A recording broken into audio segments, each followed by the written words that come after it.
Jesse, from the media perspective, what can Israel do? I mean, they were always going to be the enemy in this. I said it one day after the attacks. As much as support as we see from Israel, it's going to go away. War gets ugly. And the narrative has shifted from seeming to condemn Israel and not condemning Hamas, not only for what they did, but where is the conversation about trapping all of the Americans who can't leave Gaza? Where's the conversation that they're putting all the supplies and materials underneath the hospitals? Where is that conversation? And not even giving Israel credit for the fact that they are not deliberately targeting civilians, that they haven't initiated these pauses. And the more that you hear this narrative on social media being amplified and Israel the bad guy, of course their numbers are going to drop and the support's going to drop. So, and Nomiki, I would bet your perspective is that the media is too pro-Israel. I think the mainstream media has been very pro-Netanyahu in whatever's coming out of his mouth, because Netanyahu has a brilliant media machine. I mean, they're releasing videos. I follow IDF on Instagram, and it's surprising how much has gone, has been called out. They've used war game footage from, different conflicts in different parts of the world. They don't need to do that. They could just make the argument that they've been making. Now, social media, you're right. I do think that there are people who may not understand the complexity of what's happening there and are being radicalized by social media. I think there's foreign interests who are playing off of the fissures in our country right now. Do I think that we need a ceasefire? Absolutely. Do I think that the media should be recognizing the majority of Americans do want a ceasefire, whether it's from social media or not? I think Netanyahu's the one, as you said, but he has to stop at some point. Right, but I don't think that the media is pro-Netanyahu. It's pro-Israel. I mean, there are a lot of people in the media who say Netanyahu's a disaster. I'll tell you. You're looking at one of them. Netanyahu has been a disaster for Israel, but you know what? You can say, I believe that there are problems with Netanyahu and still be entirely supportive of the response that Netanyahu has led here. What do you make of the media's role in the fact that now there is this increasing sense among the American public that this should end?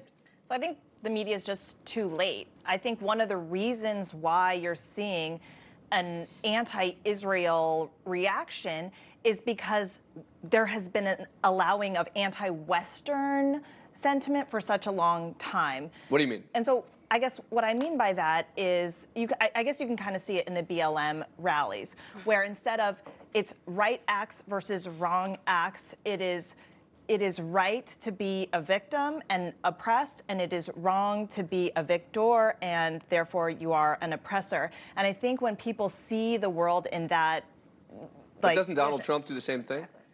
Like he himself is. He's the victim. Yeah, he's the victim, and I mean, because I agree with you conceptually, but I don't think it's just the left that does it. He's whiny. I think there's a difference between being whiny and seeing the world as though there are a group of people, whether it's what you look like, how you're born, how you identify, your gender expression, whatever, that you as a group are a victim and therefore better and therefore good. And I think that that's what changing that entire structure is not possible. I think the fundamental problem is Israel is stronger. Israel has a bigger military. And as a result, going to May's point, it makes them unpopular. But the problem is, have anybody heard a good solution? And when I say, it's easy to say ceasefire, end the violence.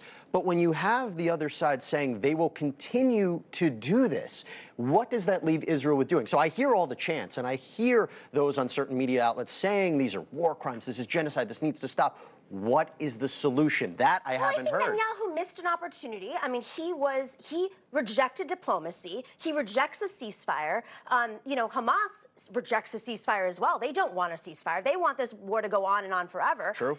I think the reality is we do need a ceasefire. The world is calling for a ceasefire, and most Western countries. But the problem is, if there's a ceasefire, Hamas wins. That's it. I mean, if there's a ceasefire right now, Hamas wins. Hamas remains in power. Hamas will do it again. It empowers Hamas. So we need to be honest about what a ceasefire means. Well, how is it different than a humanitarian pause? This is because one is permanent and one is temporary.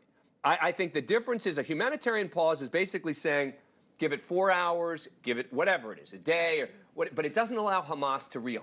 It doesn't allow them to reorganize. If it's a humanitarian pause, as you said earlier, there are journalists, there are doctors, there are Americans. Guess what? They can't get out. I mean, even though they can't get out because of Hamas. Well, listen, it's Hamas's fault that they invaded Israel. Yes, is it Hamas's fault? No, but Hamas is not letting the people leave Gaza. Fair enough, but neither is Israel. Thank you for watching.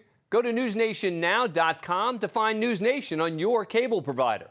And don't forget to click the red subscribe button below to get more of NewsNation's fact-driven, unbiased coverage.